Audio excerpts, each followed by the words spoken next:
Steven Spielberg has a new movie in theaters called Ready Player One. I don't particularly care for it, but I know a lot of people do. But we thought that this would be a good opportunity to look back on this iconic filmmaker and pick our favorite and least favorite movies. Or as we might more proactively say, what is the best and what is the worst, and start some arguments. So I'll let Brett go first with what he thinks is the best. Let's start with the best. The best for me is Jurassic Park.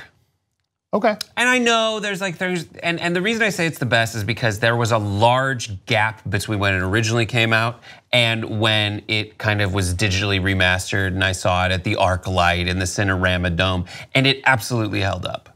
And for me, the ability to revisit that, coupled with the fact that it holds up and what a giant technical change it signaled in cinema itself, that's why it holds up for me as the best movie he did. You know, Spielberg's got so many good movies, and his later career gets into these really serious movies like Lincoln and Saving Private Ryan, which is an amazing film. You know, it's hard to argue that Schindler's List is not probably the pinnacle of his career, but I would argue that maybe his most iconic film, the one that is probably closest, or one of the ones that's closest to who he is, has to be E.T. E.T., yeah. And that one's hard. If I were to pick one movie that kind of embodies him as a filmmaker that has that level of humanity and yearning, and it touches into his issues about, you know, a kid without a father, that's E.T. I mean, again, like, it's hard to say E.T. is a better movie than Schindler's List, but I would say E.T. is probably my favorite. Right, I definitely hear you with the most Spielberg movie. Yeah. It is just, it is the Spielbergiest. Yeah, it now looking back hits you over the head with how Spielberg it is, because it's like there's kids in it, there's the huge heart, there's this, you know, alien creature aspect to it, and the kids make like Uranus jokes. Yeah. That's also an element. Yeah, they're playing D&D at the beginning of that. They're being jerks about it. That's great. I get it. And it was hard to pick it out. And there were the things that I didn't really remember as explicitly Spielberg movies over the years, like Always, the touching firefighter movie starring Holly Hunter and Richard Dreyfuss.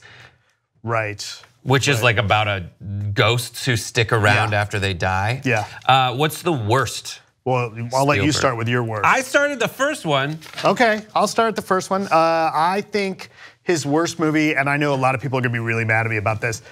Ready Player One, I don't know is his worst one, although I really hated it. I'm gonna say probably Hook. I think Hook is really not a good movie at all. I just don't think it's good. I understand what you are saying when you say Hook is not a good movie, because you look back on it and it's like, I'm sure you're right. However, I watched Hook at a time in my life when I just thought all movies were good. Like, I loved Hudson Hawk because I saw it in a theater. Listen, when I was 13, 14 years old, I thought Howard the Duck was great. Howard the Duck, same I went back and watched it. That movie's unwatchable. We had Howard the Duck and Weird Science on the same bootleg VHS. And we watched the hell out of it. Okay. For me, Indiana Jones and the Kingdom of the Crystal Skull. I know you're supposed to say like 1941. 1941 isn't that bad. He had to like officially apologize for it. In his mind, I don't know, I watched that like HBO documentary that I don't know, the one he's apologized for actually is another Indiana Jones movie. He's kind of apologized for Temple of Doom. Right. Because that's the one he made when he was going through a divorce, and it's this really dark movie where like all these kids are in peril, and he kind of looks back on that one and is like, I remember on the Rotten Tomatoes show, we mentioned it as a vaguely racist plot.